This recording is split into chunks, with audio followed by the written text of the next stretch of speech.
हरे कृष्णा, सभी को सादर प्रणाम। आज के ड्रामा का शीर्षक है अपरा एकादशी, जिसमें राजा युधिष्ठिर का रोल कर रही हैं ब्रज किशोरी माता जी, कृष्ण का रोल कर रही हैं रोहिणी कृपा प्रदायिनी माता जी, नरेटर मैं सुधामयी वल्लभी माता जी, राजा महिध्वज का रोल कर रही हैं मंजीत माता जी और छोटे भाई वृषध्वज का रोल कर रही हैं पिंकी माता जी। प्रजा का रोल कर रही हैं रंजीता माता जी और ऋषि धौम्य का रोल कर रही हैं पूनम जायसवाल माता जी। एक समय की बात है, महाराजा युधिष्ठिर भगवान श्री कृष्ण से पूछने लगे, हे माधव, ज्येष्ठ मास के कृष्ण पक्ष में आने वाली एकादशी का क्या नाम है तथा व्रत का क्या महत्व है? मुझे विस्तार पूर्वक बताएं। हे युधिष्ठिर, आपने जन कल्याण के लिए बहुत ही उपयोगी प्रश्न पूछा है। ज्येष्ठ मास के कृष्ण पक्ष की आने वाली एकादशी का नाम अपरा एकादशी है। ये एकादशी प्रेत योनि में गए हुए जीव आत्मा को मुक्ति प्रदान करती है और इसलिए इस एकादशी के दिन पूर्वजों को याद करते हुए व्रत का पालन करना चाहिए। इससे संबंधित मैं एक पुरातन कथा सुनाता हूँ। पुरातन समय में महिध्वज नाम का एक महान राजा राज्य करता था। वो बहुत ही धर्मात्मा था। उसके राज्य में प्रजा बहुत ही सुखी रहते थे। लेकिन उसका छोटा भाई क्रूर और अन्यायी था। राजा महिध्वज की लोकप्रियता से वो बहुत चिढ़ता था। सैनिकों, मारो मारो इसे, मारो सैनिकों। ये राजा महिध्वज का बड़ा आदर सत्कार करता है, बड़ा उसका हितैषी बनता है ना। मारो इसे और मारो। हा हा हा। केवल मैं ही नहीं, राज में सभी राजा प्रजा महिध्वज का सम्मान और आदर करते हैं। मुझ पर कोड़े बरसा दोगे, पर और कितने लोगों को मारोगे? सारी प्रजा महिध्वज जैसा राजा पाकर बहुत सुखी है। यह बात सुनकर वृषध्वज बहुत गहरी सोच में पड़ गया। बात तो इसकी बिल्कुल सही है। आखिर और कितने को और उसका सम्मान करने से रोक सकूंगा मैं? फिर तो उसका एक ही उपाय है, क्यों ना उस जड़ को ही काट दिया जाए। मतलब राजा महिध्वज का ही वध कर दिया जाए। फिर तो उसके बाद मैं ही राजा बनूंगा और इस सभी को मेरा ही आदर करना पड़ेगा। हा हा हा। अपने मन में ऐसा विचार कर वृषध्वज ने वो कुकर्म किया जिसकी कल्पना भी नहीं की जा सकती। द्वेष के कारण उसने एक ऐसा दुष्कर्म किया जिसकी कल्पना भी असंभव है।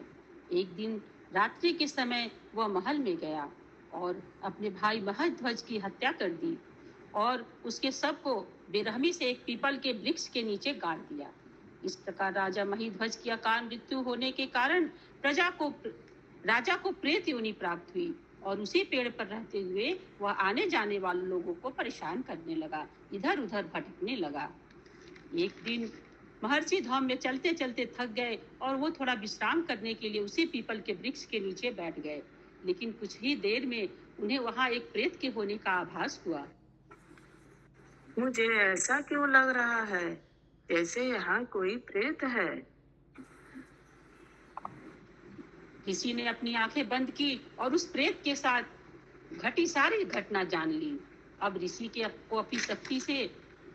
ने अपनी शक्तियों से उस प्रेत को वृक्ष के नीचे उतारा और परलोक विद्या का ज्ञान दिया। मैं आपका ये उपकार नहीं भूल पाऊंगा ऋषिवर, लेकिन मेरे भाई ने मेरी हत्या करके मुझे अकाल मृत्यु दी। इसमें मेरा क्या दोष था? हे महिध्वज, मैं जानता हूँ तुम्हारे साथ अन्याय हुआ है, छल हुआ है, तुम्हारी अकाल मृत्यु हुई है।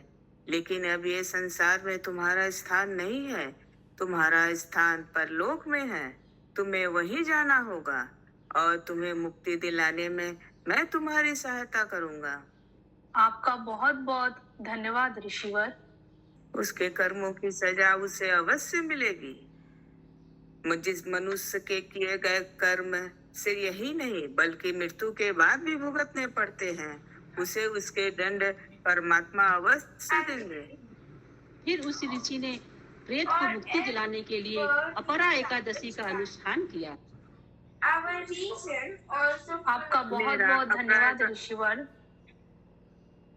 मेरा अपरा एकादशी का अनुष्ठान पूरा हुआ और अब मैं तुम्हें व्रत का पुण्य देना चाहता हूँ, जिससे तुम्हें मुक्ति प्राप्त हो जाएगी।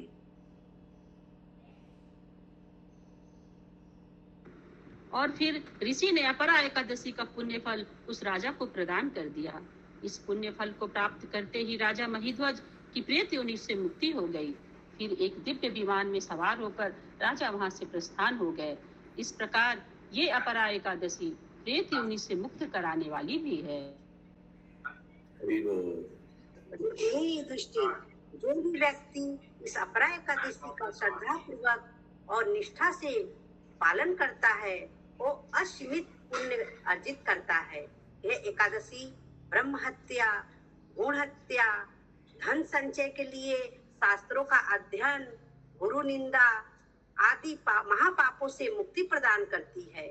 शास्त्रों में मनुष्य के करने योग्य कुछ पुण्य कर्म बताए गए हैं, जैसे कार्तिक मास में पुष्कर में स्नान, काशी में महाशिवरात्रि का पालन करना और माघ मास में गया में पिंडदान करना और माघ मास में त्रिवेणी में स्नान करना, स्वर्ण दान, भूमि दान करना। अपितु ये सब वर्तमान समय में होता था, परंतु व्यक्ति के सभी पुण्य कर्म वो नहीं कर पा रहा है, तो एक फल है जो इस एकादशी के व्रत से, अपरा एकादशी के व्रत करने से पूर्ण हो जाता है। ये एकादशी का व्रत सभी को निष्ठा पूर्वक पालन करना चाहिए। हरे कृष्णा कृष्णा कृष्णा कृष्णा हरे हरे हरे राम हरे राम राम राम हरि बोल।